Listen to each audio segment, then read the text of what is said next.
Sabe aquela sensação quando a gente tem que fazer coisas importantes, fazer escolhas que definirão o resto das nossas vidas? E numa dessas mudanças repentinas, precisamos escolher o que levar na bagagem da vida.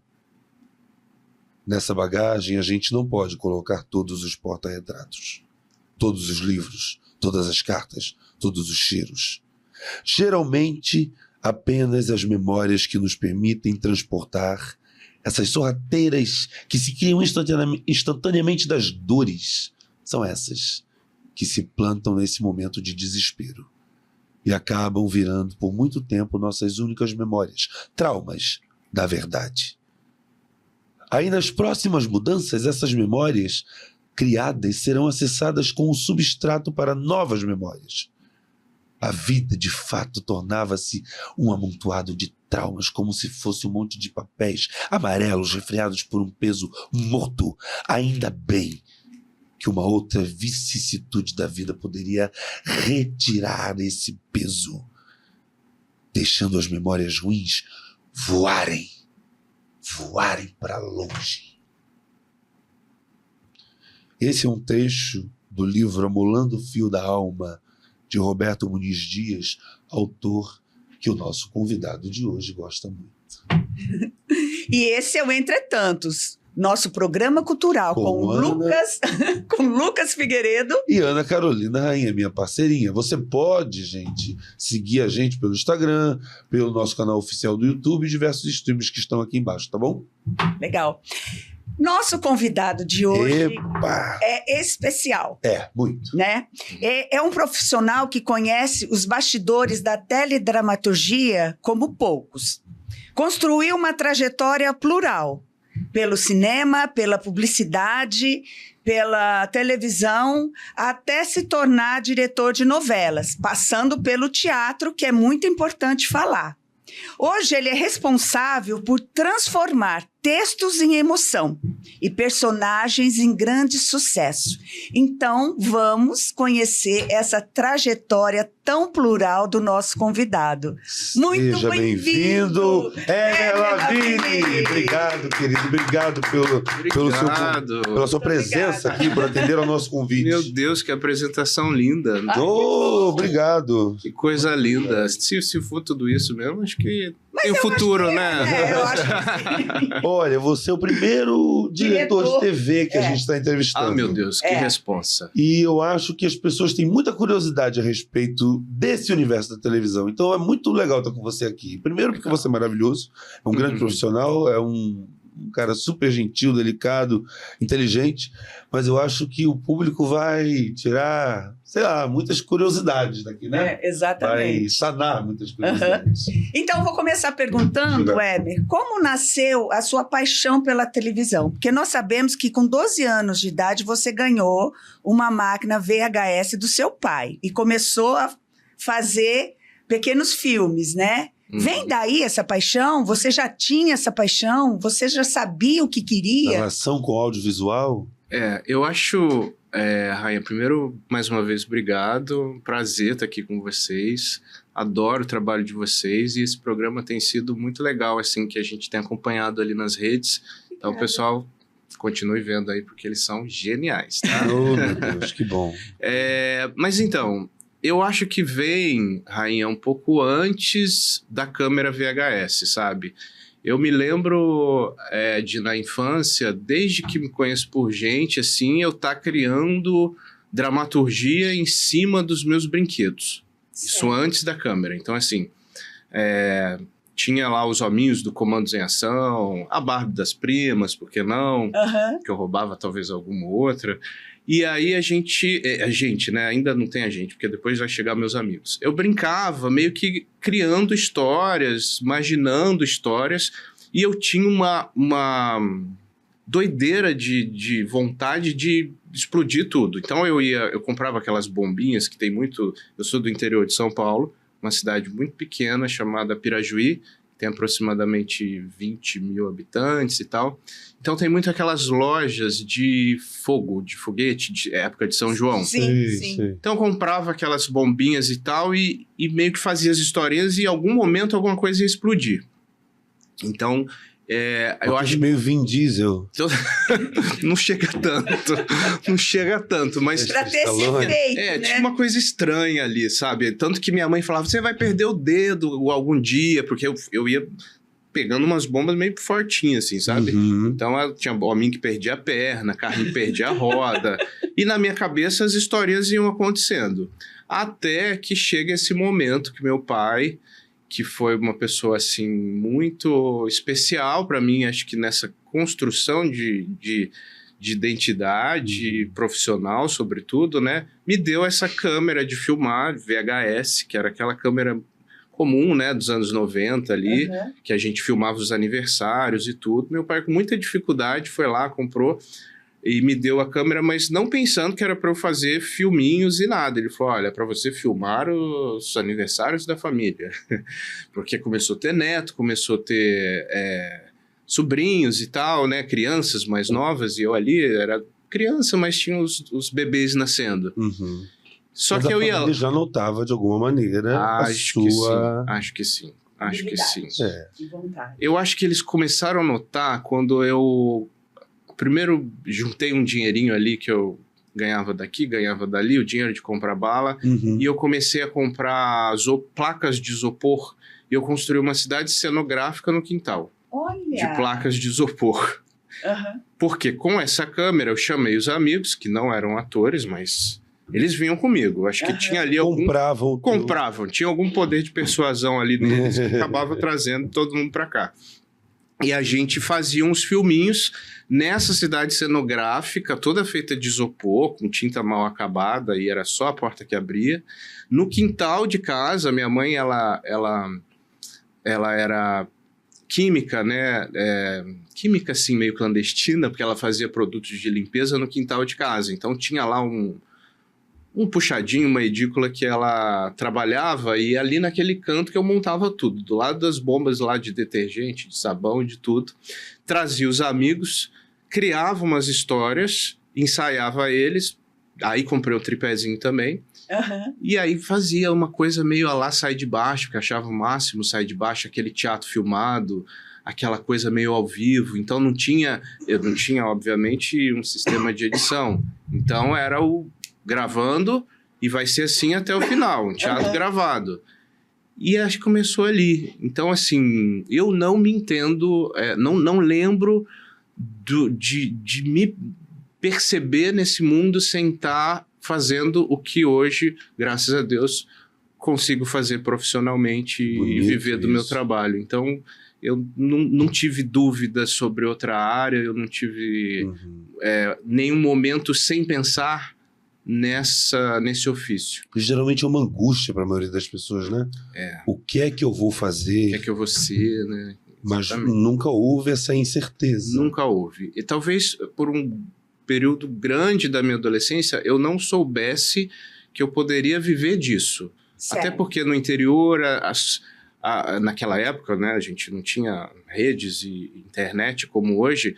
Então, entender que era uma possibilidade, sim, de trabalho, já que eu não venho... Exatamente. Que eu não venho de uma família que tinha alguém do meio, não venho de... Né, ninguém da minha família trabalhava com audiovisual, muito menos, nem com arte, nem com teatro, nem com música, nem com canto, nem com dança.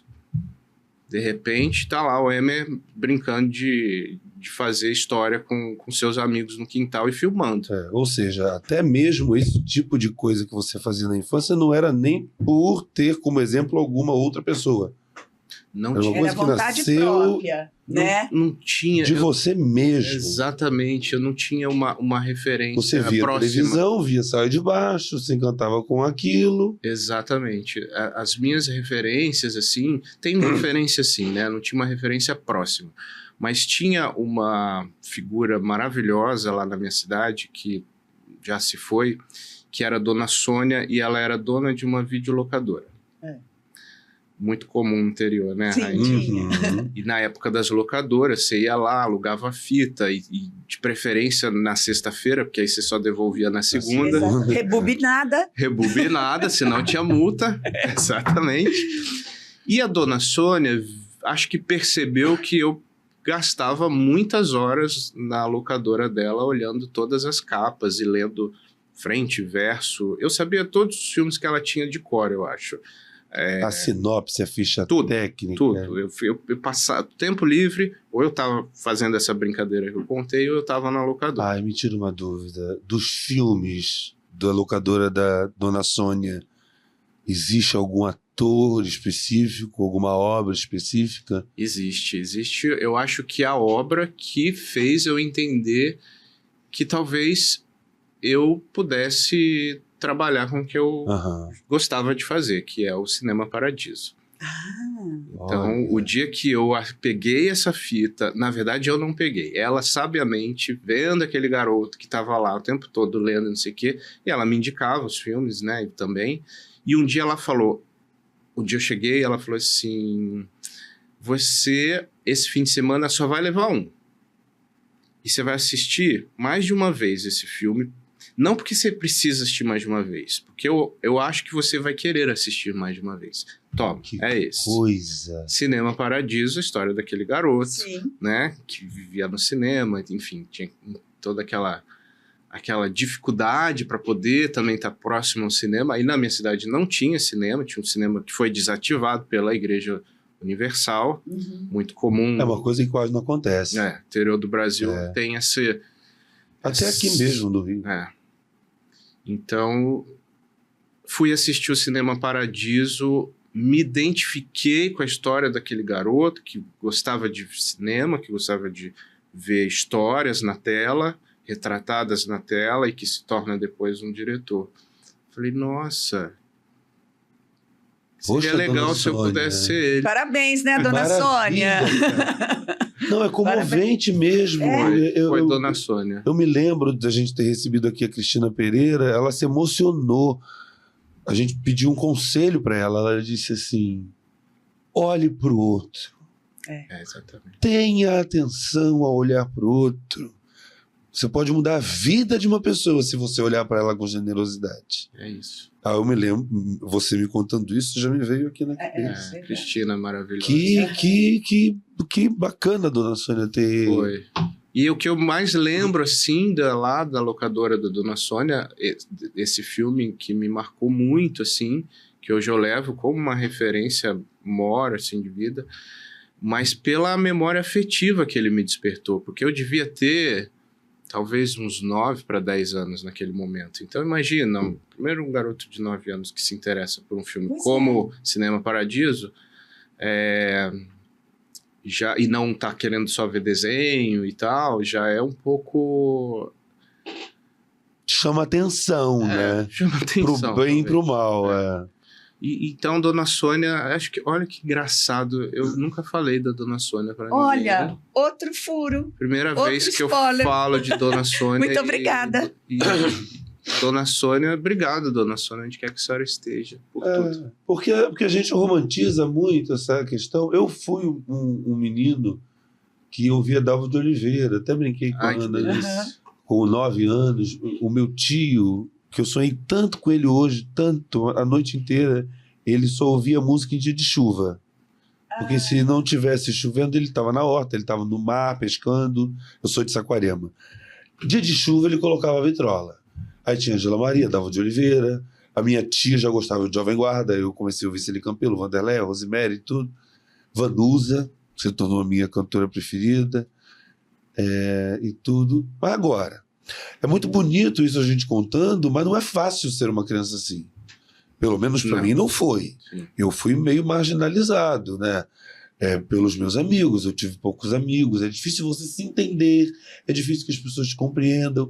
E eu acho que a Dona Sônia sabia disso, e ela deve ter pensado, eu vou encaminhar esse menino de alguma maneira, porque não é aqui o lugar dele. Assim como seu tio, né? Assim como meu tio, assim como meu avô, que era químico, e que me levou na aula de teatro pela primeira vez. Ele falou, eu não tenho muito tempo, meu avô já tinha quase 100 anos, ele falou, não tenho muito tempo, e você não vai fazer uma carreira nem de exatas, nem de diplomatas, o teu lugar está no subjetivo. Ele me fez aula de violão, não deu certo, desenho não deu certo, dança não deu certo, teatro. Deu certo. Eu entrei com 6. Meu avô era químico industrial.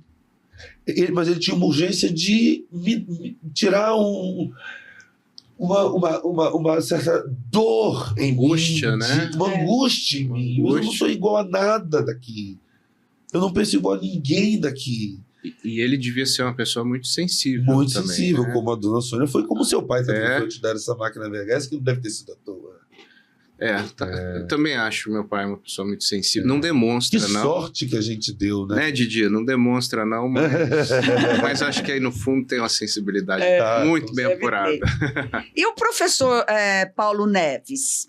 Paulo Neves vem para validar, acho que esse caminho que eu estava começando, porque eu, quando fui fazer o terceiro colegial, eu fui estudar em Bauru, certo, que é a cidade do lado de Pirajuí, são meia hora, né? Nossa, por aí, bem pertinho.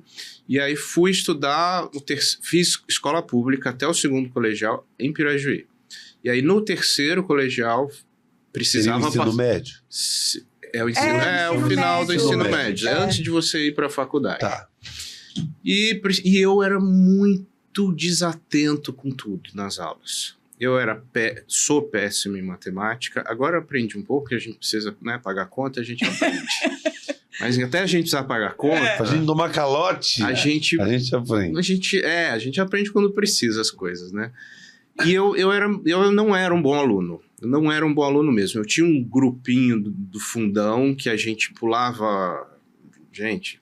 A gente pulava o muro, a gente fugia da aula justamente para pegar a tal da minha câmera e ir para o jardim fazer câmera. Eu ficava numa moita com a câmera escondida, meus amigos iam fazendo sombra atrás de quem passava. A gente matava a aula para fazer essas coisas. Então, obviamente, a gente quase não passava de ano.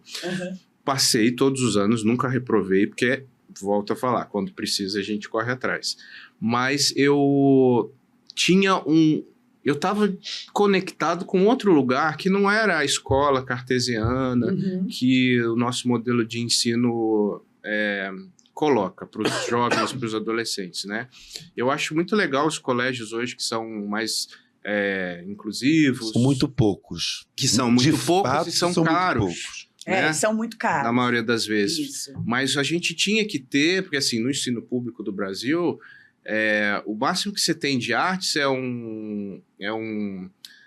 aula de desenho, educação artística, né? que chama lá, né? A educação física, que de certa forma flerta com a arte, porque dá para fazer dança. Mas que em geral é sempre um meio de deixar as crianças ali numa espécie de recreação. Exatamente. Ou então, futebol, basquete e vôlei.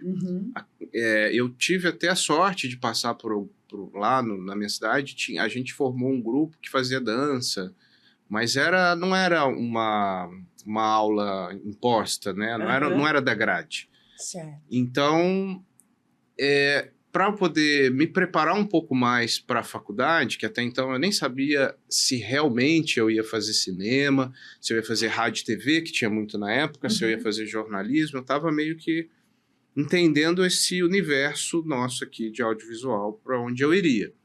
Mas eu falei, eu preciso passar numa escola, numa faculdade pública, porque as particulares são muito caras, ainda mais que eu vou ter que morar em São Paulo, morar em outro lugar, pagar apartamento, pagar moradia. Eu vou ter que trabalhar para, né, ajudar meus pais a me possibilitarem essa ideia, mas eu não posso ir para uma faculdade particular. Então, fui fazer o terceiro ano último. Imagina que bobagem, você estudou até o segundo na pública e vai no terceiro colegial para uma particular, não adianta nada, porque você não vai acompanhar quem já está muito à frente ali. Então, mas fui, né? Ingenuamente fui. E aí estou falando tudo isso para contar da minha chegada em Bauru, que eu chego em Bauru, e aí o meu professor de história era o Paulo Neves, que era o filho da dona Celina Neves, que é um grande professor de teatro lá no interior de São Paulo. O Paulo, hoje a mãe dele, né, a família dele, o nome do teatro de Bauru é da família dele, eles vêm de uma como é que eu diria, já é familiar ali eles estarem com a arte lá em Bauru, há muitos anos, né? E o Paulo, ele dava aula de história nos colégios, mas ele tinha um curso de teatro dele na cidade. E a gente se conhece, e a gente se conecta, e a gente fica muito interessado um pelo estilo do outro, do que gosta, do que não gosta. E um dia eu falei pro Paulo, eu quero fazer um filme aqui em Bauru com os seus atores. Imagina, nunca dirigi nada além dos meus amigos lá. Aí eu falei, eu queria que você trouxesse seus atores pra gente... Eu vou conseguir uma câmera boa, eu vou conseguir o apoio do colégio, que era o Ângulo de Bauru. A maior rede conhecida do Brasil todo. Foi locação pra gente no filme, sabe? E aí, barzinho, restaurante, tudo, consegui tudo. E ele trouxe, a gente fez uma seleção de teste com os atores do curso dele, vinham atores de toda a região ali para Bauru, e a gente fez um filme em Bauru. Então o Paulo Neves também pegou e fez assim, vamos, eu tenho aqui que eu não tinha, não conhecia, que eu precisava, que essa matéria-prima linda de qualquer trabalho, que o resultado final são vocês, os atores. Que adianta você ter uma linda direção, uma potente câmera, um estúdio maravilhoso, se não tiver vocês. Você é um diretor que ama atores, né? Eu sou um diretor de atores. Não faço sem ser assim. Já tive a experiência linda de trabalhar com a Rainha. Acho que ela pode contar mais que isso. É claro que eu me preocupo muito com a estética e cada vez mais, porque eu acho que quando você gosta muito de uma coisa, você tem que se especializar mais no que te falta ou que não te... E não te ficar num lugar comum. E não ficar num lugar comum, porque a gente precisa ter a junção dos fatores, né? O desafio, ele sempre também deixa fresco. Exatamente. Né? Mas o meu grande tesão mesmo, quando eu saio de casa para qualquer trabalho, seja no teatro, seja lá na TV... A TV, as pessoas falam, nossa, eu tenho ouvido relatos de atores, né, que se tornaram amigos, que me emocionam muito, porque eles falam, principalmente na TV, que tem diretores incríveis e cada vez mais, né, a gente precisa estar muito preparado para estar ali, mas o tempo da TV é muito curto para você realizar tanta coisa no dia. Às vezes, você tem 30 cenas para fazer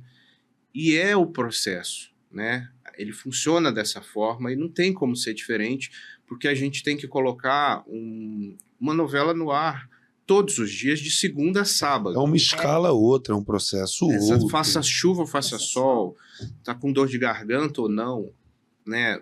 Eu ainda sou substituível para uma história. Se o Emer cair, ficar doente, tem um outro diretor que vai lá correr e resolver. Se o Lucas e a Rainha se não estiverem bem, não tem como substituir vocês no personagem. Já aconteceu o caso aí, né? Mas assim, não é o ideal. Não. Vocês trabalharam juntos, vocês dois trabalharam juntos, tanto em teatro quanto em TV? Sim. Me conta um pouco sobre isso. Como é trabalhar... Não, você que é o entrevistado. Você que é o entrevistado. Como é trabalhar com Ana Carolina Rainha? Ai, meu Deus do céu. Olha, vou ter que falar só porque eu tô na frente dela, tá? Então, vou mentir. Brincadeira, gente. Ela é um sonho. Ela é um sonho. Eu conheci a Rainha, porque eu só consigo chamar de Rainha. Ela é uma rainha. Num espetáculo que a gente fez, chamado As Divinas Mãos de Adam. Do autor que eu abri. Do autor, isso, Roberto. Que é um Roberto gênio. Acho que a gente pode falar dele um pouquinho também daqui a pouco. E eu fui convidado por um colega, que é o Mário Cardona, para conhecer esse texto, para conhecer esse projeto. Eu não conhecia a Rainha, eu não conhecia o Hector, que foi o outro ator do espetáculo. E foi aí que eu conheci o texto do Roberto. E foi aí que eu conheci a escrita do Roberto, né? Pesquisei um pouco sobre o Roberto e achei o Roberto de um letramento tão apurado. O Roberto flerta em quase todas as suas obras com o universo LGBTQIAPN+, que eu me interesso, que eu gosto, que eu luto, que eu defendo também. As Divinas Mãos de Adam flertava com isso? Flerta com esse lugar, né, Rainha? Sim. E foi assim que eu conheci os textos dele, que eu fiquei com vontade de fazer todos, mas tinha esse que era maravilhoso e já tinha meio que esse grupo formado. Mário Cardona Júnior, Ana Carolina Rainha e o Hector. o Hector. Medina. Grandes atores. Grandes atores. 3 atores incríveis, de uma escuta, de um talento, de uma presença de palco, de um refinamento sobre o que é o teatro, sabe? Respeito ao ofício. Respeito ao ofício. Ninguém estava ali de brincadeira, ninguém estava ali querendo se ocupar. Tava todo mundo trabalhando e todo mundo fazia tudo. A gente se tornou uma companhia onde a gente fazia cenário, a gente fazia tudo. Fizemos tudo. Tudo. E a gente foi para festivais, Mix Brasil em São Paulo. No Piauí. A gente viajou com a peça Brasil inteiro. A gente inteiro. esteve há pouco tempo no Piauí. Eu falei com o Roberto. Falamos com... No mesmo teatro. No mesmo teatro. Legal. Uma coisa que me encanta muito na Ana, não sei se você vai concordar comigo, é o seguinte: a Ana é uma mulher muito glamurosa, né? Sim. A pessoa física, né? Mas, ao mesmo tempo, enquanto atriz, ela é de guerrilha. Se precisar pendurar banner... Faltou o moço para pendurar o banner. Ela pega a escada e sobe e pendura o banner. Né? Ela é a rainha que ensaboa.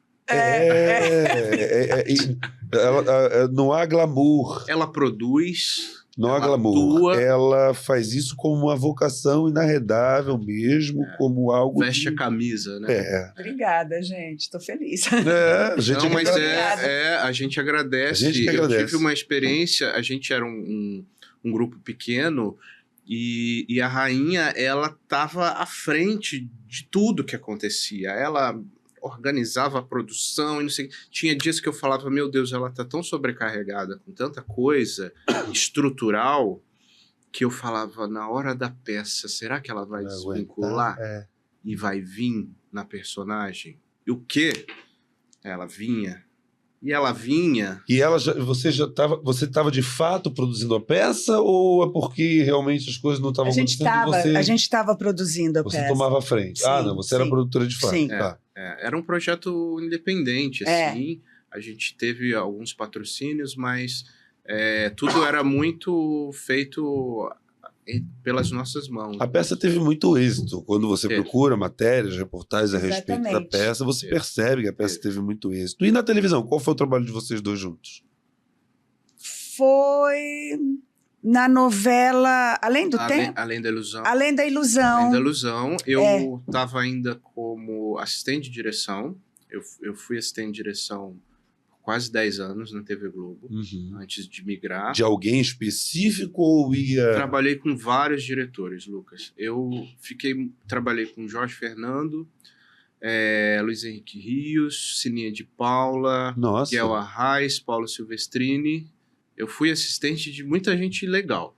Você foi da seleção de 70. Isso aí. Da seleção de 70. Rivelino, do Garrincha, do Pelé. Exatamente. Eu falo que Ana Paula Guimarães, não posso deixar de falar, que é minha querida diretora amada, que me incentivou tanto, me incentiva até hoje.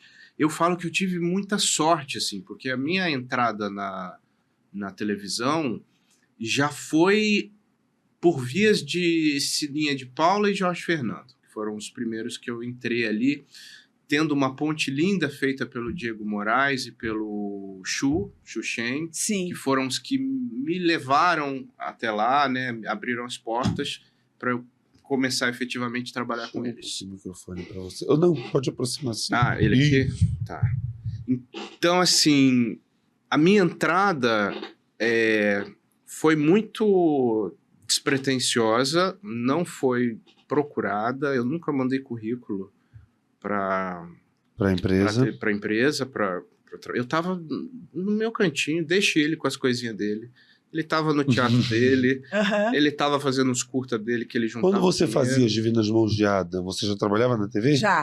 Já, né? Já estava na TV. Tava assim. No Mudanças, por exemplo, que foi uma coisa no audiovisual que foi muito importante na tua carreira. O Mudanças não. Foi antes. O Mudanças foi antes. O Mudanças foi uma loucura, assim, muito doida, porque eu tava num momento de vida que eu falei, eu tô no Rio de Janeiro, tô trabalhando com teatro, tô fazendo publicidade, né, no audiovisual, mas o que eu gosto muito, que é a dramaturgia, não tá rolando, não tá pintando, não tá dando certo, ou não tá surgindo. Eu também não sei se eu tava me movimentando bem para que acontecesse as coisas, assim. E aí eu peguei e falei, quer saber, eu tô com um dinheirinho guardado aqui, muito pouco. Eu vou fazer esse filme, porque era um texto que eu tinha. Assim como eu fiz depois, aí sim, pelo Aldir Blanc, o Lucas, que é uma história de um bailarino que vive em Paquetá, e o sonho dele é sair de Isso lá. eu não conheço, gostaria de assistir. Sim. Claro, eu te É mando. porque é o meu xará. Sim, O praticamente. personagem é meu xará. Lucas de Saquarema, fiz o Lucas de Paquetá. Só que o Lucas já foi mais chique o negócio, porque já tinha uma lei ali, né, um edital Que por são trás. muito importantes. Que nos ajuda Diga-se de muito, passagem. sim. Mas no Mudanças não, foi um curta barra média que eu reuni amigos com pouquíssimo dinheiro, sem nunca ter feito nada, assim, assinando um projeto autoral, e me meti a fazer. Então eu falo que o Mudanças é um experimento, uma brincadeira Mas, entre amigos. Enquanto resultado, você gosta? Porque ele teve um vulto. Ele foi comentado. Eu acho que para a época que a gente fez o Mudanças, ele seguiu um curso que nem eu imaginei que ele ia seguir, porque é como se eu chegasse para você e falasse, vamos nos nossos domingos fazer um experimento aqui de um treino coletivo artístico. Uhum. Esse foi o intuito do Mudanças. De repente ele estava no Festival do Rio. E quando uma obra vai para um festival, ele vai para o mundo, né? Então tem quem goste, tem quem não goste, faz parte. É como uma novela, a gente não dá para você ficar vendo ali no Twitter. Não dá. Mas assim, eu falo que a minha maior faculdade de direção foi o Mudanças, porque ali eu sei o que eu acertei, o que eu errei, e até hoje, quando eu vou fazer algo, eu falo, vai aqui que dá certo, não aqui vai é aqui que não dá armadilha. certo. E foi algo que, totalmente como nossa peça, que Sim. foi muito independente. Independente. Agora eu queria voltar no Além da Ilusão, que vocês falaram um pouco. Foi uma novela linda, né? Linda. Um elenco incrível. Além da Ilusão... Como foi essa experiência para você enquanto diretor? Eu era assistente, né? Como diretor assistente. Eu já estava como primeiro assistente na novela do Luiz Henrique Rios. Luiz, um beijo, querido, Beijo. maravilhoso. E a novela da Alessandra Poggi, que também é uma autora muito legal, muito especial, muito interessante, escreve lindamente. E a Rainha chegou para fazer uma participação que foi ficando de tão gostosa que ela é dela. Acho que a própria Alê, né, deve ter visto ela no ar e falado, não vou deixando. Nós já trabalhávamos juntos nessa época. Ela falou, vou fazer uma participação.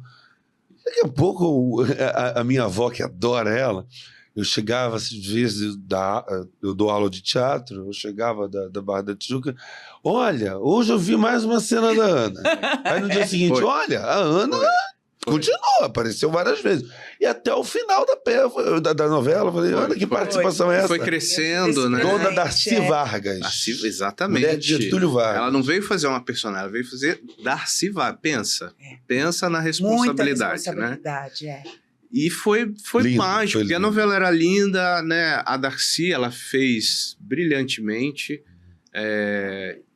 como tudo que ela faz, com uma dedicação. Você sabia que agora ela é minha mãe? Você já foi assisti-la sendo minha mãe? Aceito o convite. Oba, vamos lá. Porque a gente vai voltar esse ano, o ano que vem, no início do ano, com Minha Mãe é um Espírito à Comédia. Você tem que ir lá assistir. Por favor. A gente fez uma temporada agora no Miguel Falabella. E agora nós estamos viajando com ela por aí. Mas, já que a gente está falando em novela, vamos esclarecer como é que um texto chega e a equipe de direção é escolhida. Certo. Por exemplo, foi a Alessandra que escolheu quem seria a equipe que trabalharia com ela? Certo. Então, na empresa, né, como é que funcionam esses casamentos que a gente chama, direção e autores? existe um departamento muito bacana seria a nossa gestão, que é a gestão artística, que cuida dos talentos artísticos como diretores, autores, atores e assistente de direção. Então, esse departamento ele é responsável por, além de acompanhar o dia a dia, ver se está todo mundo bem, ver se está todo mundo... Né, se as equipes estão saudáveis, porque uma novela, ela se estende por muitos meses, né? No nosso caso... Não pode ser insuportável trabalhar. Exatamente, são muitas horas, inevitavelmente é de segunda a sábado mesmo. A gente, às vezes, ultrapassa aí as horas imagináveis que um dia pode fazer, porque você tem reuniões, você tem set, você tem edição, você tem... Então, é muito exaustivo. Se você não tiver com uma equipe que você confia, que você se dá bem, que você gosta, admira... Que entenda a linguagem do outro com um pouco mais de facilidade. É insuportável, porque vai de 1 ano a 1 ano e meio que você fica com aquelas pessoas. Porque a preparação da novela começa muito antes de quando vai para o ar. Muito né? antes. E aí existe... Nós temos hoje o nosso diretor de gênero, que é o José Villamarim, e ele faz esse match de quando o texto é aprovado pela empresa, pelo canal, o texto desse autor, primeiro, o projeto começa ali, né? Os textos são enviados, são lidos, e de acordo com o momento do país, o momento do mundo, esse texto vai ser aprovado para aquele horário. Então, esse texto é do autor tal. Aí entra esse departamento, junto com o Zé, com toda a equipe dele, para pensar em qual diretor, qual equipe de direção que vai casar bem com esse autor. Quem vai entender essa linguagem, né? Eu posso dar um exemplo assim para vocês. Funcionava muito bem Jorge Fernando com Valci, funcionava muito bem Ricardo Ódito com Manuel Carlos. Sim, verdade. Então, esses casamentos são importantes. Sim. Sobre o olhar da linguagem e sobre o olhar relacional. Feito esse casamento primeiro, que é entre o autor titular e o diretor artístico, que antes era o de núcleo, enfim, hoje o diretor-chefe, nosso diretor-chefe, né? O projeto aprovado, e aí cada um dessas duas pontes, eles vão montar suas equipes. Certo. Então, por exemplo, eu venho agora de Três Graças. Luiz Henrique, a partir do momento que foi feito esse casamento para ele trabalhar com o Aguinaldo, assim como o Aguinaldo passou o Aguinaldo, Zé da Silva e Luiz Henrique Rios, ele fecha esse casamento com o Aguinaldo Silva, assim como o Aguinaldo vai estruturar sua equipe junto com o Virgílio Silva, o Zé da Silva e os seus colaboradores, Luiz Henrique monta a sua equipe de direção.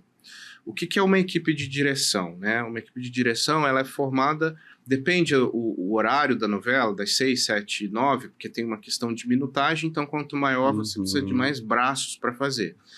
Vou falar de novela das 9, que são as duas últimas que eu fiz. Terra e Paixão e Três Graças. Terra e Paixão e Três Graças. Nós éramos em 7 diretores e 7 assistentes de direção, né? Por que 7 diretores? Uma novela, para você pôr no ar diariamente, ela é feita com muitas frentes diárias. Então, uma novela das 9, ela tem 4 frentes por dia, e às vezes 5. O que são 4 frentes? São 2 estúdios gravando a full e 2 cidades cenográficas, ou uma cidade cenográfica e uma externa, quando sai dos estúdios, né? Quando sai lá do antigo Projac. Então, eu preciso todos os dias de 4 diretores gravando o tempo todo. E os outros 3 estão preparando o seu amanhã ou estão editando o seu ontem. Entendi. Então, é um rodízio que é feito, são escalas que são feitas pelo diretor artístico, a partir do momento que um roteiro ele é estabelecido ali, o roteiro da semana, né? A gente toda quinta-feira tem o roteiro que vai ser gravado de segunda ao sábado da semana subsequente. E aí, tendo esse roteiro que é amarrado ali com direção, fazendo esse batimento dos atores, a rainha vai gravar aqui, depois vai para lá, e esse sistema que integra as possibilidades de gravações, o nosso diretor artístico faz a escala. E aí, no caso do Luiz Henrique, né, Luiz, vou confidencializar, ele é muito generoso, porque tem diretores que falam, esse núcleo fica com o fulano, esse núcleo com o ciclano. Luiz Henrique faz uma bagunça maravilhosa, onde todo mundo grava todos os núcleos, todos os cenários, e isso em todas as novelas dele. Isso tem resultado, né? E é uma delícia também, né? Para o diretor, para os atores, né? É muito bom. E fica assim, e a gente tem reuniões semanais, onde a gente se encontra para falar como está acontecendo o processo. A gente tem as leituras, todo bloco que chega a gente lê junto antes de ir para campo, a gente tem as reuniões de roteiro para amarrar e fazer os pedidos do que vai ser gravado na semana seguinte, e é muito combinado ali entre nós que a novela não seja um longa individual de cada um. Certo. Claro. É muito combinado que a gente faça uma unidade para que quando as pessoas assistam, elas nem... Nossa grande brincadeira ali no nosso grupo é assistir sem saber de quem é a cena de quem, sabe? Quem gravou quem. Quem gravou quem, sabe? Nossa, que cena demais, quem foi, será? Porque a gente tenta ter uma unidade no resultado. E como todo mundo grava todo mundo, acho que passa a ser esse o desafio, né? Por mais que eu tenha a minha assinatura e o meu olhar para a obra, a gente tem que estar muito alinhado para que a gente entenda que somos um time. O resultado nesse final ponto é muito sábio o Luiz Henrique Rios não deixar cada um no seu núcleo, porque seria mais fácil disso acontecer, disso que não deve acontecer, acontecer. Sim. Então, Emer, por exemplo, quem grava a cena é quem edita? É o diretor que grava, é o diretor que edita? Ou pode acontecer que não? Então, isso ele pode variar de equipe para equipe, né? Tá. O que eu posso falar é sobre as equipes que eu tenho trabalhado ao longo desses anos. Sim, nas equipes que eu tenho trabalhado, cada diretor é responsável por editar a sua cena.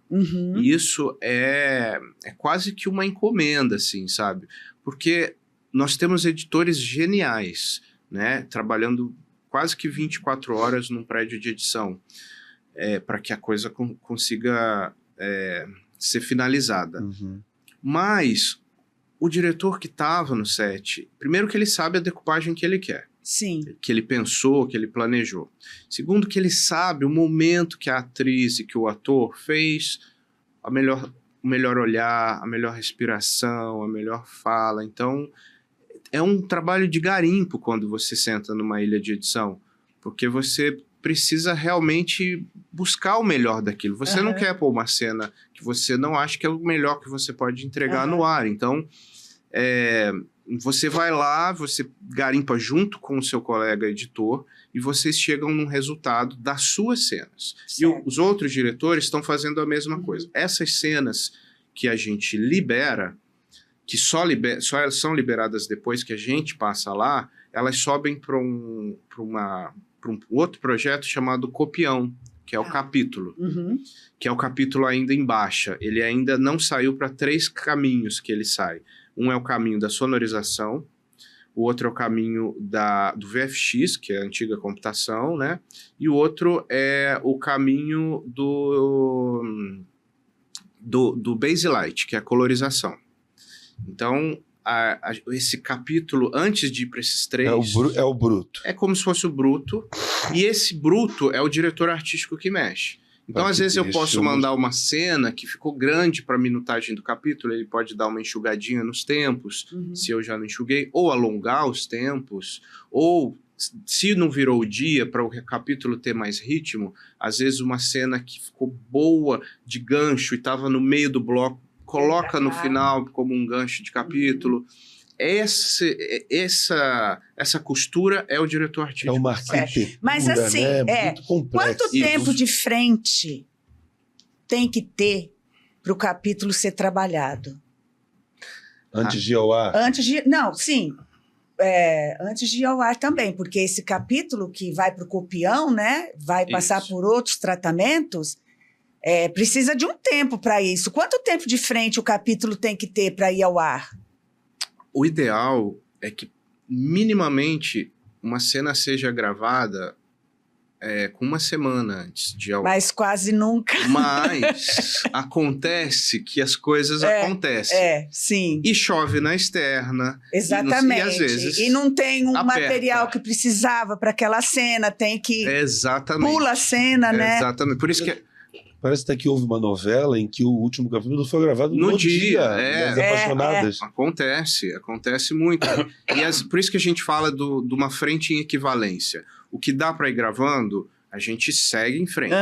Os estúdios, por exemplo, não param, porque a gente faz luz de dia, luz de noite, e não chove nem só se alguém ficar doente, mas o estúdio geralmente é onde a gente mais tem frente, apesar de ser onde a gente tem mais cenas, né? Mas... E as externas que são mais complexas, porque a gente depende de uma série de fatores. Principalmente do tempo também, né? Principalmente do tempo, exatamente. E às vezes você tem que adaptar, às vezes tá lá uma rubrica que a rainha tá falando com a amiga, caminhando pela rua do Flamengo.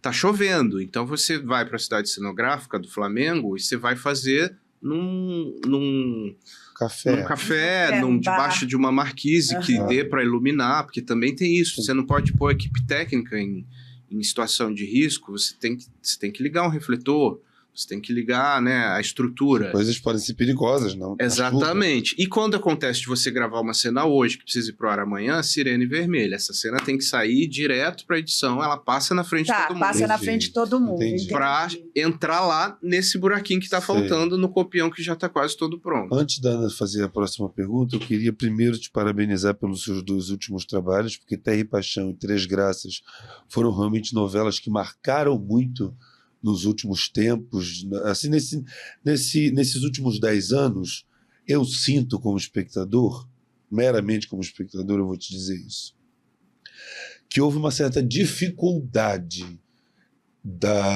para que as novelas estivessem alinhadas a esse mundo contemporâneo onde tantas coisas são ofertadas ao público e ninguém vê nada mais direito, né? Nem tá no celular, tá nisso. É difícil uma novela pegar. E Terra e Paixão e Três Graças foram grandes sucessos de público, assim, chamou a atenção das pessoas mesmo, as personagens. A Arlete Salles em Três Graças. Maravilhosa. Que bela homenagem, né? A altura do talento dela. Vou aproveitar a sua pergunta, a sua humilde explanação. Linda observação. Por exemplo, falou de Arlete Salles aí. Quem é que escala os atores? O autor da novela? Essa pergunta é bem complexa, sabe? Porque são vários, hoje cada vez mais, são vários processos onde as escalações acontecem. Né? Antigamente, a empresa tinha um banco de atores que eram funcionários e estavam ali, então ia se pincelando essas figuras para determinados personagens. Hoje, o formato de contrato do audiovisual mudou, né? Hoje você faz um contrato, na maioria dos casos, por obra, até porque hoje a gente compete com as telas, né? Antes você competia com o canal A, canal B, canal C. Hoje você compete canal A, canal B, canal C, Instagram, TikTok, Twitter, e tá todo mundo assistindo, como você falou, tá aqui, né? Então, a TV ligada. Uma sacada que a gente precisa ter é buscar também pela sonoridade esse público, porque às vezes eu tô aqui com a TV ligada, mas o primeiro chamariz que a gente traz público é o sonoro. Que bacana. Então, tudo é visto, né? A voz do ator, ou seja, isso, a música da cena. Isso é falado, quer dizer, olha, precisamos precisa falar, porque eu preciso tomar medidas. Se eu quero ter aquele público, e eu preciso daquele público, porque é um veículo que precisa ser monetizado, né? E aí tirando um pouco do nosso romantismo sobre a nossa área, né? Uma TV, um canal como o de vocês, ele funciona se ele tiver investidor, se ele tiver verba, senão acaba. Eu acho que a gente que é produtor ou que trabalha, no caso, por trás das câmeras, Eu acho que essa romantização, felizmente, se perde um pouco. Porque a gente deixa de ter tanta vaidade. Se perde, e acho que é uma pena quando se perde, porque a gente também precisa... A gente precisa tratar com carinho nosso ofício. Claro. Em todos os departamentos, assim, né? Técnica e artística, porque nós só fazemos o que nós fazemos porque nós somos extremamente sensíveis, intuitivos e sonhadores. Exatamente. E se a gente perde isso, a gente perde a essência do que fez o veículo ser o que fez. Ser o que se tornou. Né? Mas não podemos esquecer que, sim, precisa de captação. E aí, voltando, a gente precisa ter esse público que saia um pouco daqui para nos consumir. E aí a gente tem ali discussões de como a gente vai tentar, porque tudo está em constante mudança o tempo todo, e como a gente vai tentar buscar esse público. No caso das últimas duas que você falou, Três Graças e Terra e Paixão, a gente teve um match muito feliz ali, que foi um encontro de equipe, de elenco, como um todo, onde tudo fluía muito bem. Todo mundo estava muito afim que desse certo. A gente teve um elenco extremamente inteligente e intuitivo, e isso é um gol quando acontece, parceiro. A gente teve uma equipe em todos os departamentos que jogava junto o tempo todo, e teve sacadas muito legais, como no momento em que se falava de que existe pouco mercado para os atores mais velhos, né? A questão do etarismo, trazer Dona Arlete Salles com aquele protagonismo que a Josefa teve, né? Inclusive a gente fecha o último capítulo da novela com ela dando uma piscadinha para a câmera. Exatamente. Então a gente teve essa felicidade, essa feliz coincidência, não só coincidência, mas esse feliz planejamento de buscar falar com um pouco do que estava acontecendo naquele momento presente. A Sophie fazendo a Gerluce, que é essa mulher... Divinamente. Essa mulher brasileira, mãe solteira, que tem uma mãe doente e uma filha adolescente grávida. Isso é o Brasil. Isso é o Brasil Que está acontecendo. Né? Quer dizer, você perceber o momento da obra, né? Quer dizer, o que nesse momento as pessoas estão querendo ver, o que está no debate público agora. Exatamente, a arte, ela Lucas. precisa vir de acordo com isso. E sem ser também demagógico e sem ficar cagando regra, sabe? Lógico. Contar uma história. A gente não pode esquecer que as pessoas que pararem para ver esse programa, ou quem para ver uma novela, elas tiveram seus dias que às vezes foram muito difíceis. Exato. Às vezes a gente chega em casa exausto do trabalho, dos problemas familiares, e eu preciso sonhar um pouco. Por mais que nós tivéssemos ali essa realidade, lindamente pela Alana Cabral, a Sophie e a Dira, fazendo esse Brasil real e naturalista, a gente tinha Murilo e Grazi fazendo aqueles vilões da Disney, fazendo todo sonho, mundo rir. Então, exatamente. você contraste, né? debatia o Brasil, mas você também entrava no consumo lúdico. No lúdico. Sabe? E eu acho que esse foi o gol de Três Graças. A gente falou de realidade, mas sem perder a ludicidade. E acho que deu certo por isso, Muito e a gente foi bacana muito feliz. essa observação. Muito Olha, interessante. Vamos então rodar o Entre Nós, é um quadro de uma pessoa que, enfim... Tem uma mensagem para você. Como o Lucas já fez o Entre Nós dele, né, Lucas? Agora, homenageando o Emer na carreira dele, agora nós vamos ter outras pessoas. Exatamente.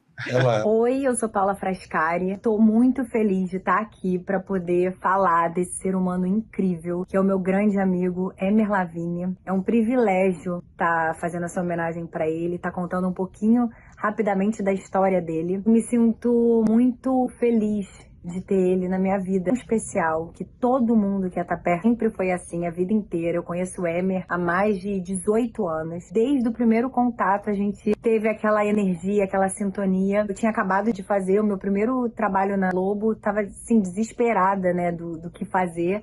Uma amiga me indicou ele, mas o elenco da peça, a escolha de Priscila já estava fechado.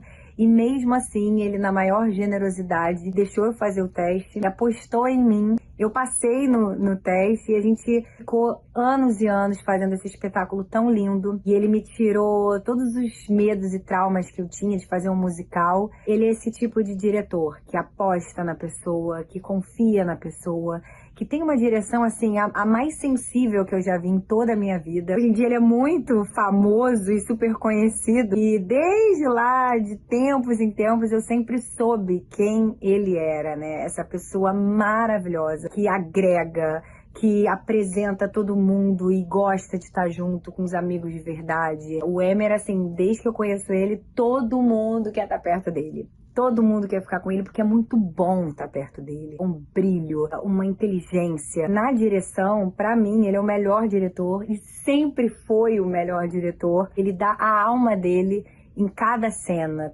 Cada cena tem um pouco dele. Eu me emociono muito de falar. Nossa, eu lembro de todo o processo, né? Os vídeos que ele fazia quando ele era mais novo, em casa, os vídeos caseiros. Toda a forma dele de conduzir a direção do espetáculo da peça, que ele produzia, ele fazia a luz, ele fazia o figurino, ele dirigia, assim, o cenário. E eu via, eu falava assim, gente, essa pessoa vai explodir. E não deu outra, né? Em pouquíssimo tempo, de muitos anos de carreira, estudo e dedicação, ele hoje é o cara mais incrível que existe como diretor, assim. Pra mim, ele sempre foi o melhor diretor do mundo. Tenho só coisas lindas pra falar dele. E desejo tudo de mais especial, que ele alcance mais e mais todos os sonhos, porque ele merece. Ele é o melhor. Ele é um ser humano... O Emer é coração. E quem tem o Emer na vida tem tudo. Tem uma família... Tem um irmão para a vida toda. É uma amizade muito verdadeira, muito sincera, muito especial. Ele tem um lugar na minha vida que nunca ninguém vai chegar nesse nível de amizade real, igual que ele tem no tamanho do coração. Emer, eu te amo, eu sempre fui a tua fã.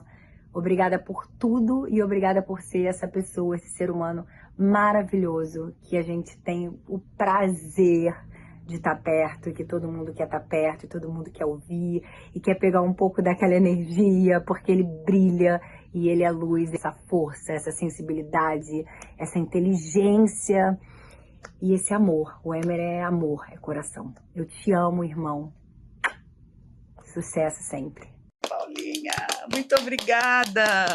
Lindo, né? Meu Deus, obrigado. Paulinha, coisa linda. Gente, vocês não tinham falado disso, não. Surpresa. Surpresa. E vamos já colocar em seguida o nosso segundo... Eu tenho que falar dela. Ai, por favor. Não, segue aí, eu tô falando. Eu que tenho que fazer isso pra você, Paula. Você é A Paula é... Eu falo que tem a rainha e tem a princesa.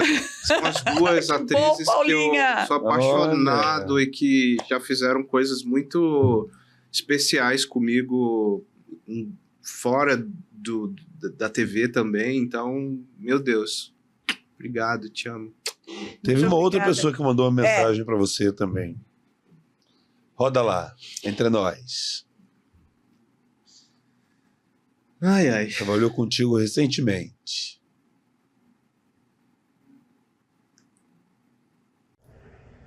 Falar sobre o Emer é muito fácil, porque nós estivemos juntos agora, recentemente, em Três Graças, né, um sucesso de novela do Agnaldo Silva, direção geral e artística Luiz Henrique Rios, e o Emer era um dos diretores. O Emer é curta-metragista, também, como eu, tem uma história no cinema, nos curta-metragens, nessa arte maravilhosa que é a arte dramática. Quando eu falo arte dramática, falo na arte de uma maneira geral, do audiovisual, do teatro, da televisão, do cinema, enfim, da literatura, da pintura, porque a arte salva, a arte cura.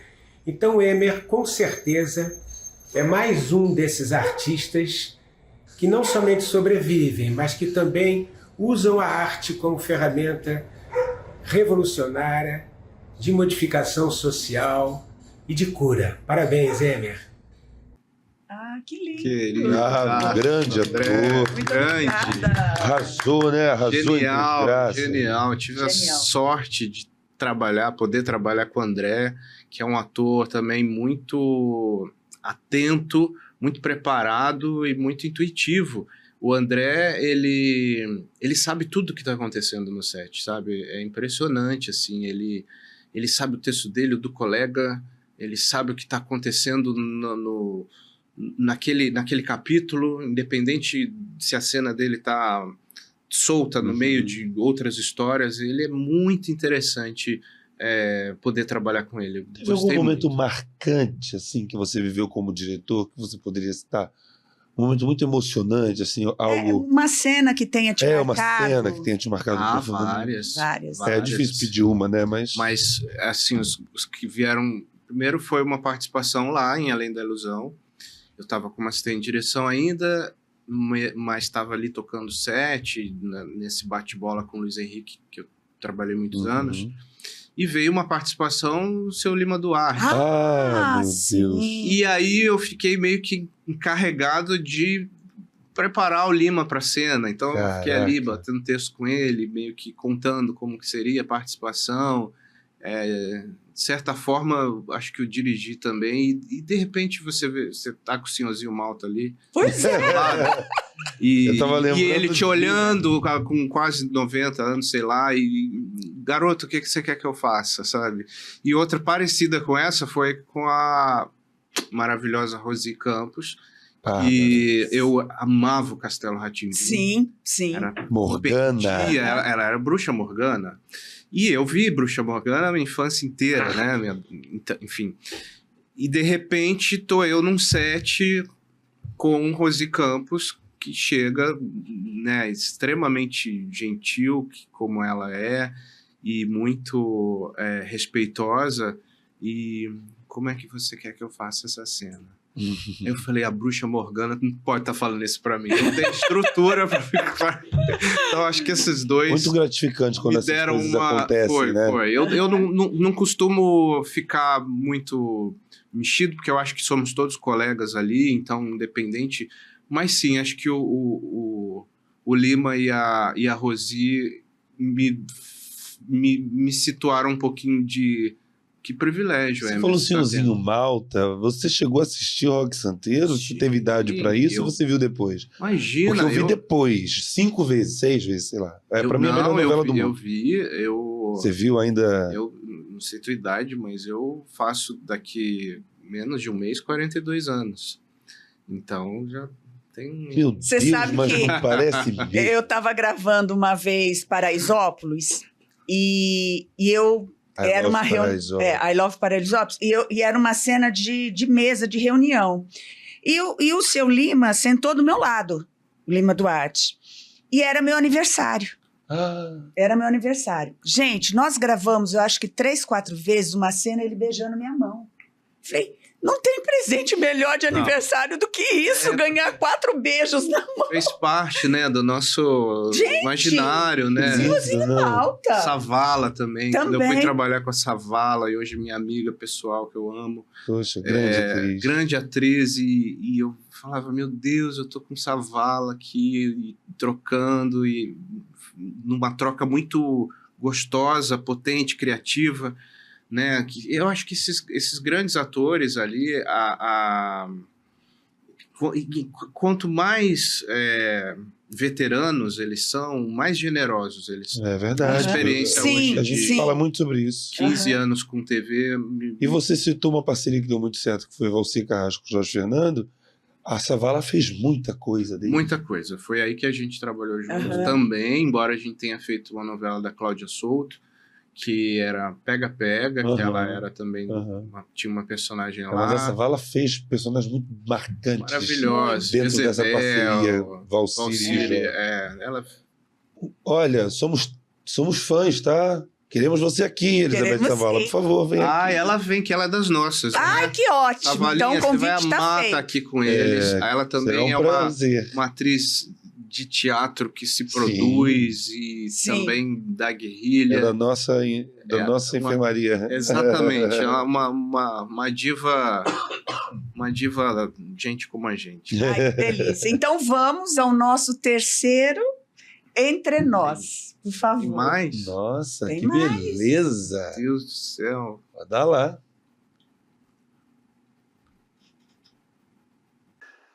Meu nome é Roberto Muniz, eu sou escritor e dramaturgo. O que eu posso falar sobre o Emer? Simplesmente que ele é um dos diretores mais importantes da minha trajetória. Foi através do olhar dele, sensível, de competência, com generosidade, que de fato eu me revelei um dramaturgo. E por isso eu sou profundamente grato. O Emer me deu um presente que eu guardarei para sempre na minha memória. Uma imagem de cena inesquecível, com 2 atores extraordinários, Mário Cardona e o Hector Medina. Ele criou um quadro vivo, uma composição que lembrava a Pietà, uma imagem de beleza e poesia que eu vou guardar para sempre. Esse vídeo é apenas para registrar esse agradecimento. Obrigado pela gentileza, pelo carinho, pelo profissionalismo e pela arte. Um grande beijo, Emer, que a gente ainda possa fazer muitas coisas belas e juntos. Um abraço. Muito obrigada. Que maravilha, que emocionante isso.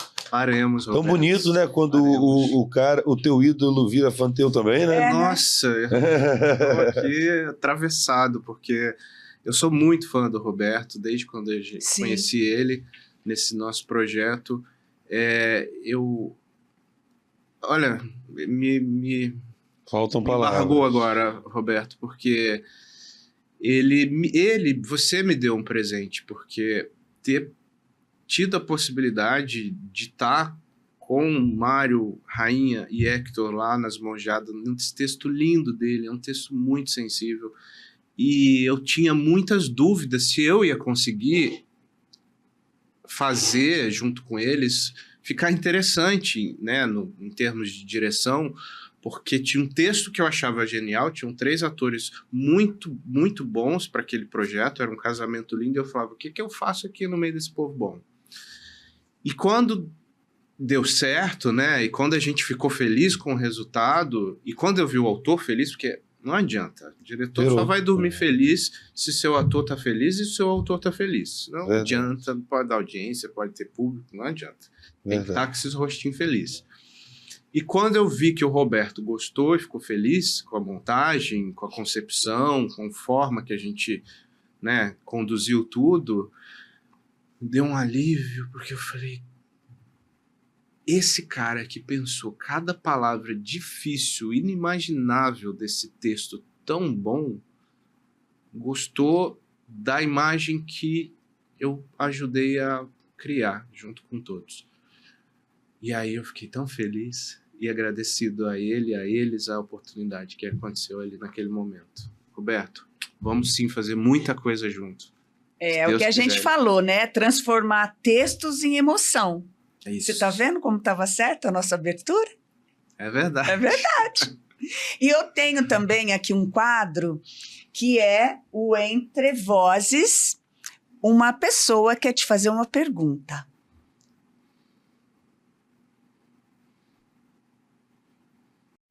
Pronto, está gravando. Olá, tudo bem? Eu sou Hector Medina, ator chileno. Olá, Emer. Olá, Ana. Olá, Lucas. Tudo bem? Então, vamos lá. Cheguei ao Brasil há 10 anos. Eu estava dançando na novela Eta Mundo Bom, da Globo. E aí eu conheci o Emer, né? Logo a gente fez Adivinha as Mãos de Adam.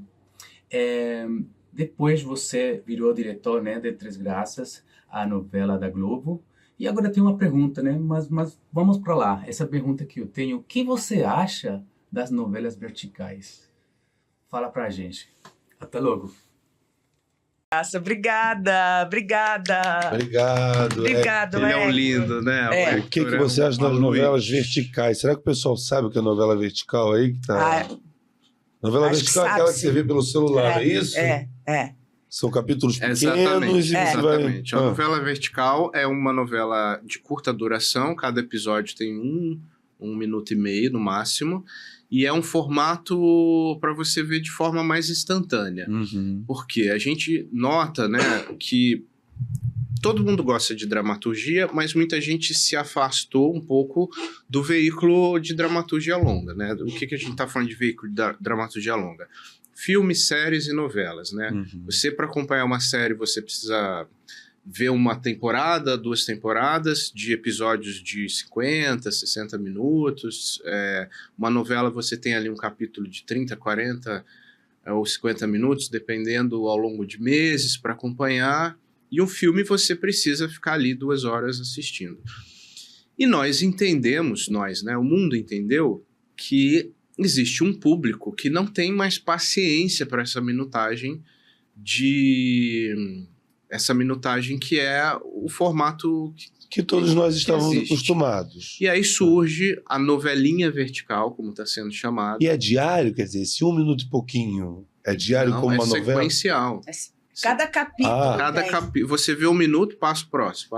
Quer parar? Parou no 32. Então ela é depois. publicada inteira. Ela é publicada inteira. Tá. E aí é uma novelinha porque é curta, e ela, em vez de ser um formato horizontal, né, ela que é a gente vertical. usa, ela é Por conta do vertical celular. exatamente para assistir. Para você ver. Então, muda tudo. É outro enquadramento, é outro timing de edição. Por exemplo, a gente brinca que numa novela horizontal, a gente tem aqui limitações, né? Eu posso ter esse estúdio sem ver as luzes e ficar aqui nessa imagem. A novela vertical, eu tô assim, então tem que ter um pé direito, produzido, você vê o chão total, o pé do ator, o tapete e tudo. Então, tudo tem que ser repensado para fazer uma novela vertical.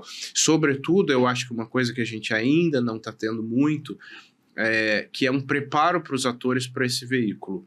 Porque a gente hoje tem os atores que fazem novela e que fazem teatro, série, enfim, indo fazer novela vertical, e a gente acaba tendo que resolver muita coisa na edição sobre o tempo. Porque você tem que contar uma pequena história em 1 minuto.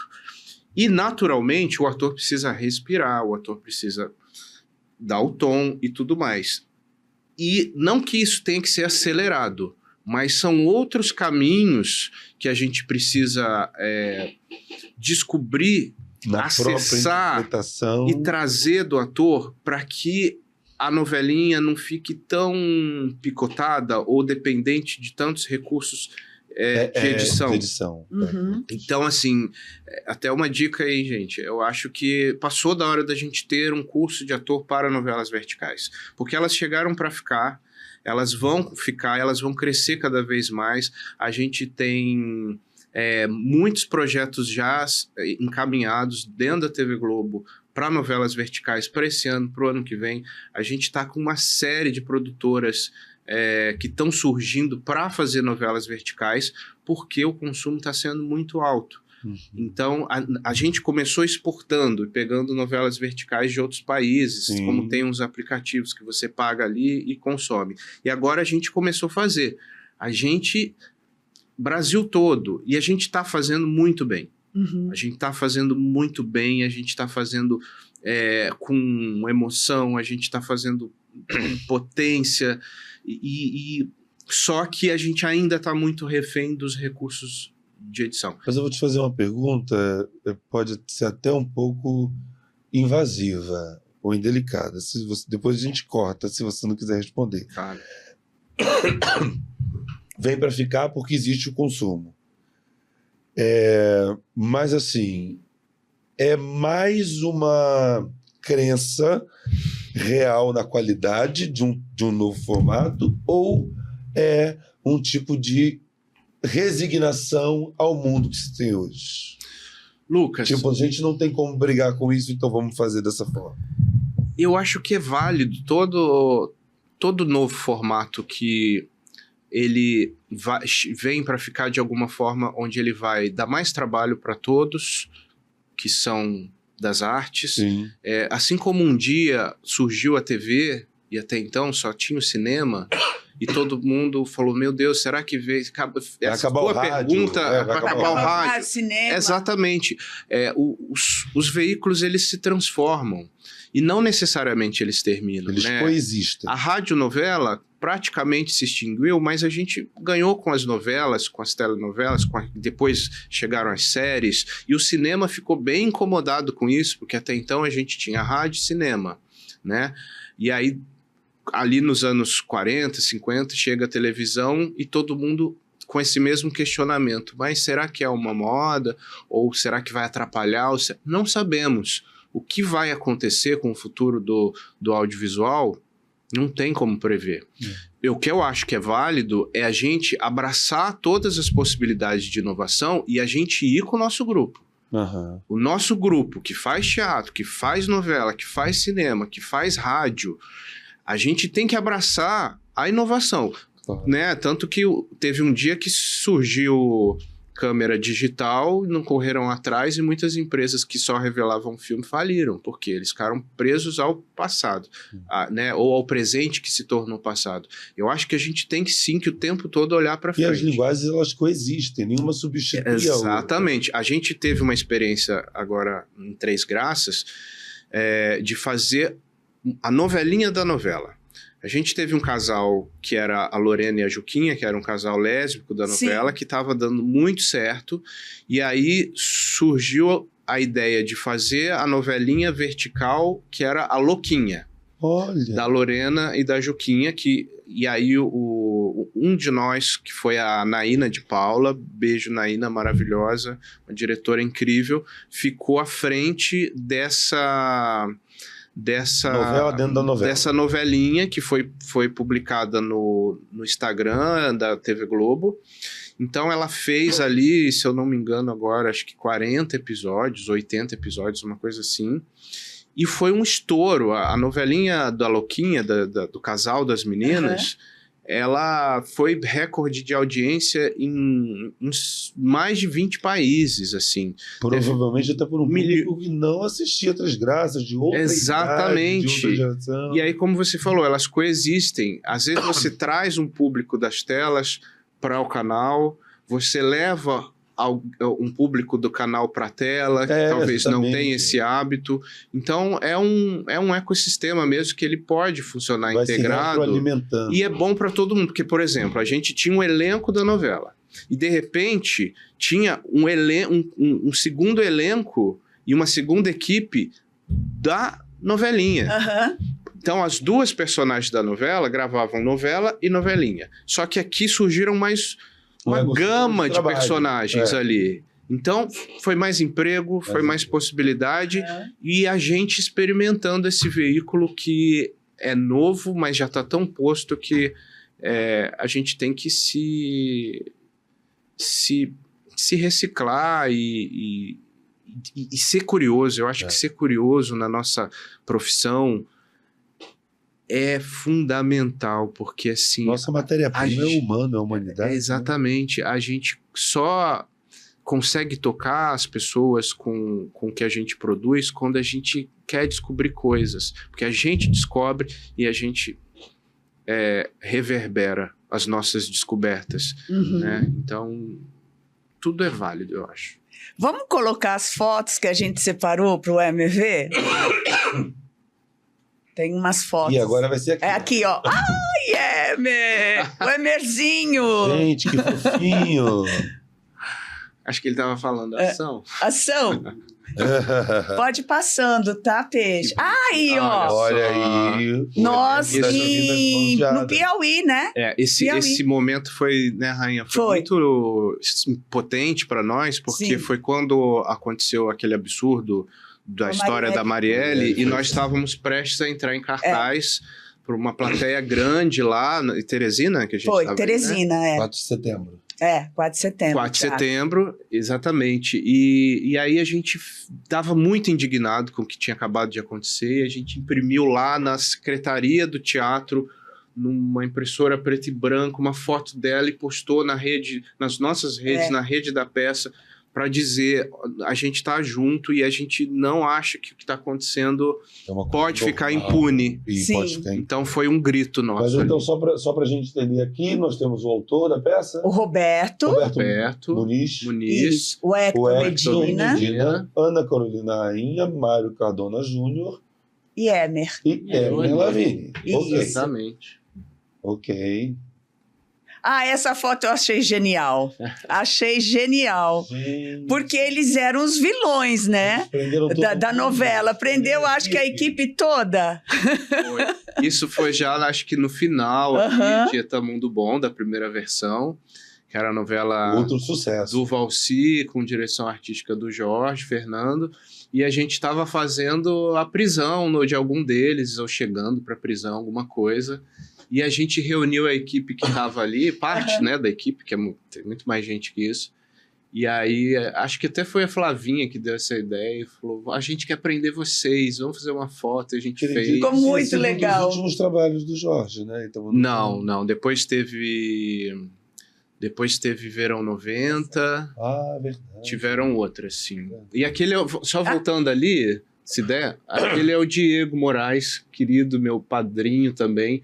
Foi através do Diego que eu fui trabalhar na TV Globo, que foi também um anjo na minha vida. E o Diego, Atrás. aqui ó, esse cabeludinho aqui maravilhoso. Ok. Ah, tá. Ele era o assistente do Jorge, e ele estava migrando para diretor, e aí ele conhecia a Sininha, que através ali do Chu, eles falaram de mim, me levaram para lá, e lá estou até hoje. Então, Diego, um beijo, obrigado. Falar nisso, a gente quer o Chu aqui, tá? Chu, Chu. queremos você aqui.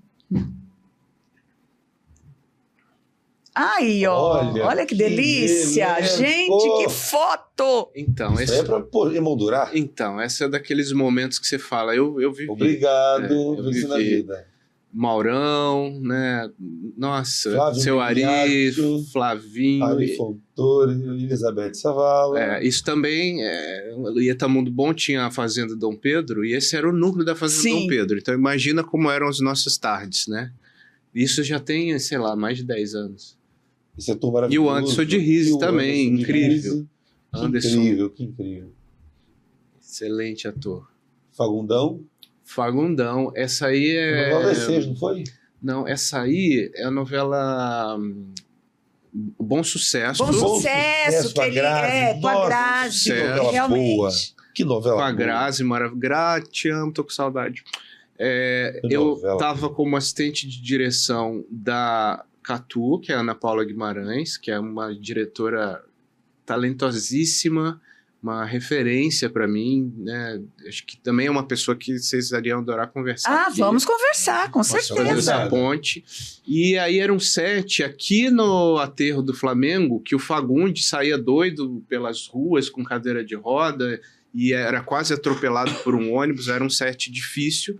E aí vieram aqui, eu e Maiara Aguiar, como os dois assistentes, porque era um set grande para um assistente só, então estávamos nós dois. A Maiara hoje também é uma diretora, enfim, conhecidíssima, ela é incrível, ela dirigiu agora recentemente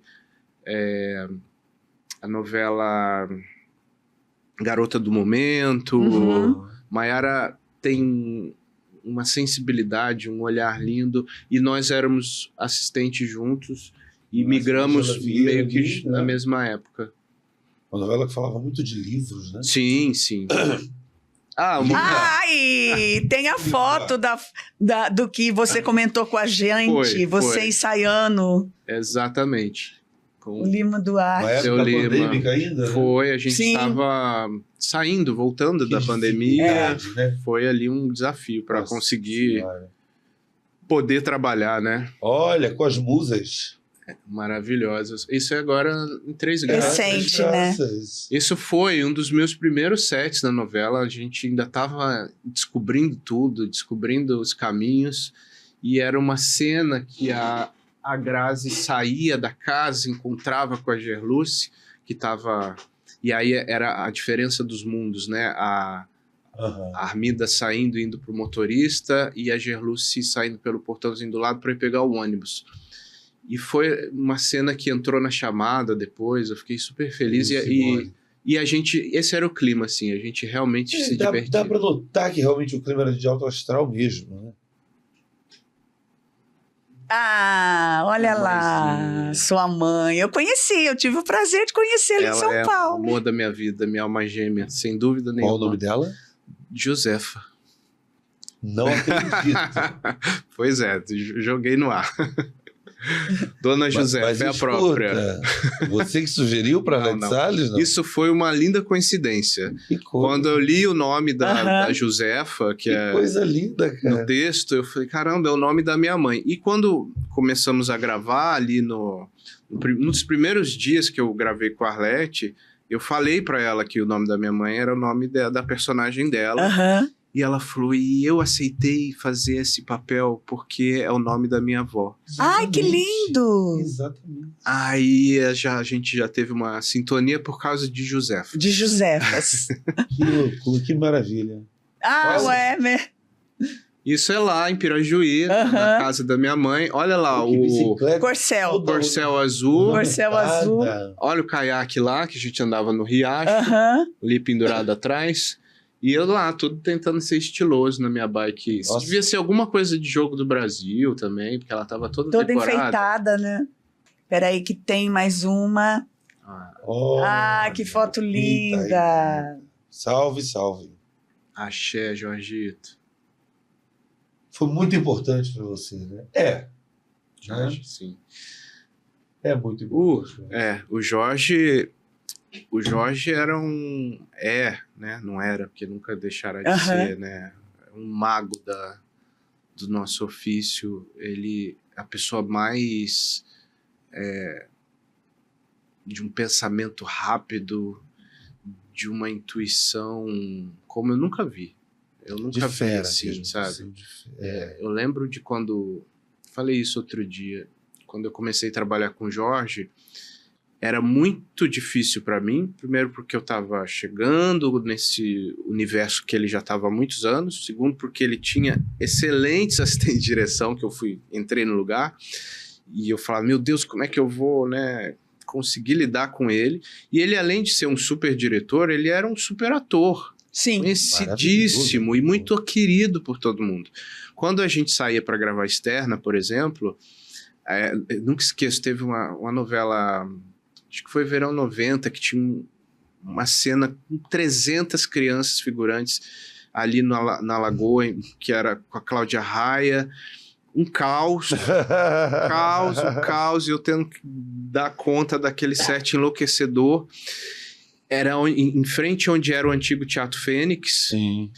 Então, por isso a gente foi para ali gravar e a gente chega, eu desço do carro com o Jorge e o público, porque sempre fica o pessoal querendo assistir gravação e tal, né? As pessoas queriam ir no Jorge, não queriam ir na Cláudia Raia.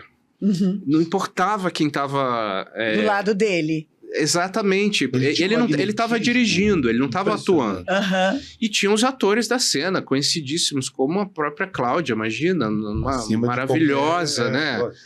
Só que o público queria chegar perto dele, queria um autógrafo dele. Então, além de tudo, eu tinha que Ele lidar com emanava isso, sendo uma assistente. Eu era energia meio muito assistente, meio incandescente, né? Guarda-costa. guarda-costa, era meio uma coisa assim, tinha que ser, senão não tinha como. E ele era muito exigente, porque ele sabia muito desse veículo. Ele tinha um pensamento muito acelerado e ele era muito atento ao instante.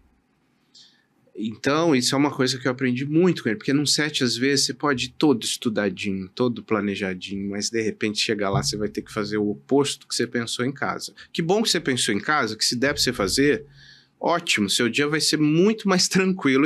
Você não pode fechar os olhos para algo que aconteceu ali que você pode Você dali tem que tirar estar algo. aberto à diversidade Qual foi o maior do set. ensinamento que o Jorge deixou para você nos anos que vocês trabalharam juntos? Não feche seu canal de intuição. Tá. Fique com ele aberto o tempo todo. Tá. Porque é com o seu canal aberto de intuição que você vai conseguir existir se relacionar nos ambientes que você tiver. E um set, às vezes, é muito pesado, um set, às vezes, é muito doloroso. A gente brinca entre os diretores que a gente senta na cadeirinha da solidão. Porque, por mais que você esteja com uma equipe incrível do seu lado, e geralmente tem tido essa sorte, tá todo mundo junto e não sei o quê, mas tem uma coisa ali do resultado final que depende de você. Não sobre o resultado de como as pessoas vão fazer, mas o resultado de condução. Sim. Né? Você pode tirar o melhor e o pior das pessoas, dos atores, da equipe. Então, é uma cadeirinha da solidão mesmo, a hora que você senta ali no monitor e precisa lidar com tudo aquilo. Acho que a gente sente isso também. Também. Com o Grupo Ânima. Enquanto produtores. Sim, porque você precisa se superar o tempo todo, né, para conseguir realizar. É um esforço mesmo. E o Jorge me falou muitas vezes isso, sabe? Não feche nunca seu canal, não. Porque até para saber se livrar de algumas coisas, a intuição vai te guiar. Isso não é só para o profissional, para a vida, né? Isso é para a vida, com toda certeza. Com toda certeza. Querido, nós temos o Entre Refs, que é um quadro onde o convidado dá uma dica para o público de livro, de música, de um artista a ser pesquisado. Você que tem tantas referências, sempre desde pequeno, né? Esteve encantado por filmes, por livros, por tudo. O que você pode, para aquela câmera lá, indicar como algo interessante a ser visto?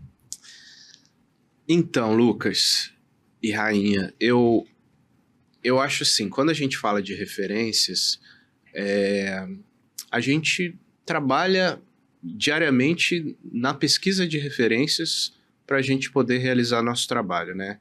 Então, a gente poderia falar aqui de inúmeros autores, músicos, compositores, dramaturgos.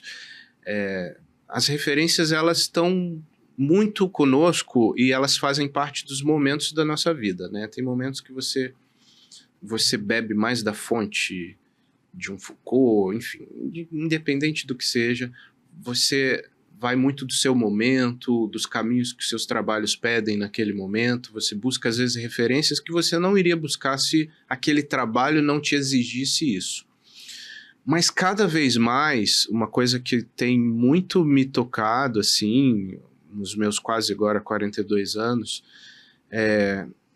e se eu puder dizer para alguém buscar e pesquisar, seria: procure as artes brasileiras, em todos os sentidos. Que ótimo. Na pintura, na música, no entretenimento, na literatura.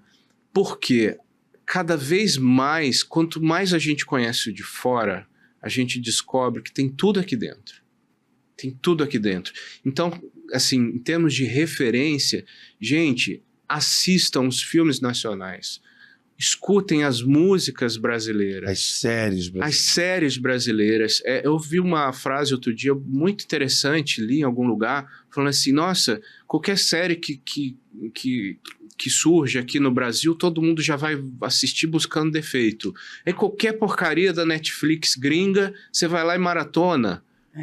Como assim, gente? Isso é bem cultural. É cultural, mesmo, né? É histórico nosso. Eu acho que esse programa existe, dentre algumas razões, certamente essa é uma das principais. Exatamente. Por isso que eu sempre venho com alguma camisa. Eu achei o máximo você estar com o Chico. De um compositor que você não encontra em lugar nenhum do mundo. E a gente não pode deixar de pesquisar, de mostrar para os filhos, para os netos, para os sobrinhos, para os jovens principalmente, porque Chicos, Betânias e Caetanos não vão durar para sempre nessa matéria, né? A obra sim, mas a gente precisa estimular, a gente precisa influenciar uma juventude que talvez esteja desconectada disso.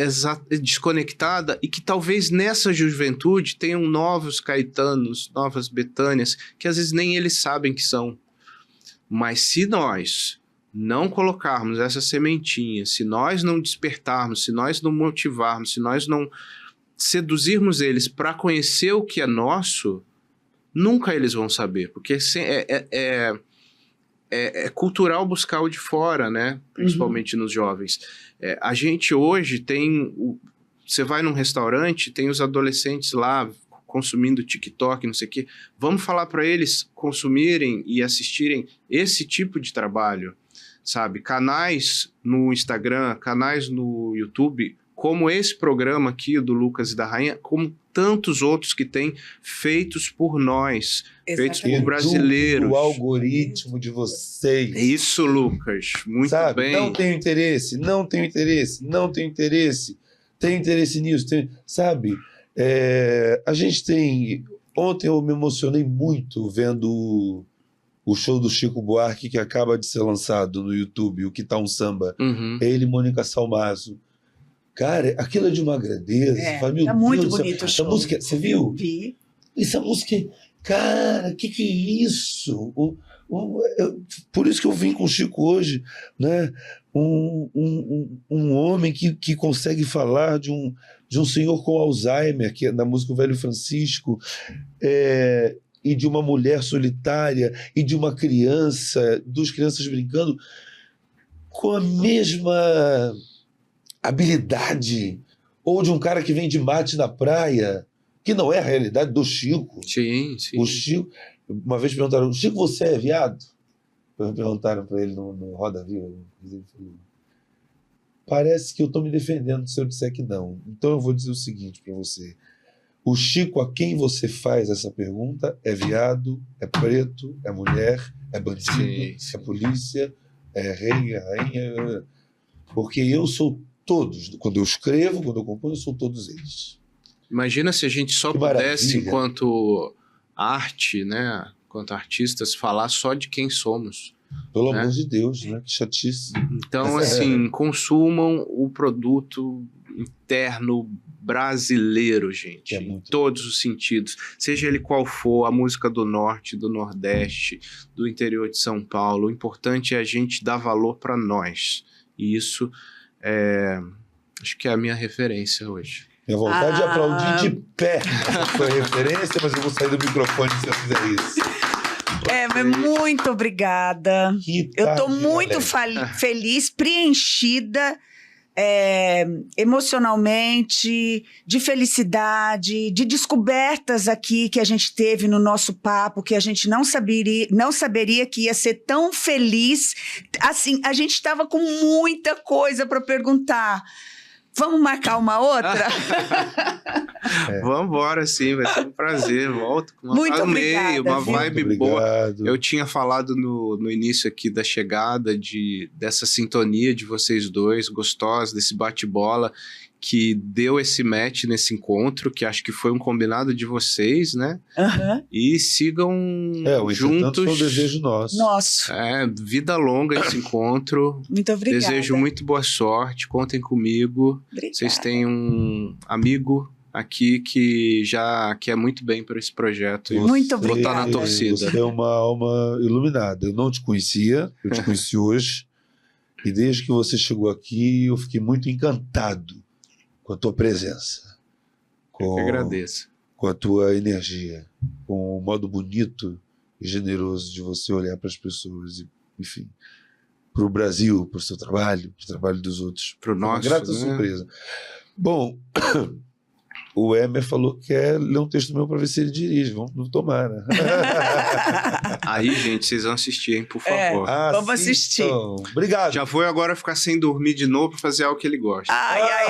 Eu tenho certeza que eu vou gostar. Tenho certeza que eu vou gostar. E este é o nosso Entretantos. Cultura, amor, luz, dignidade e muita paixão pelo que a gente pode realizar por você.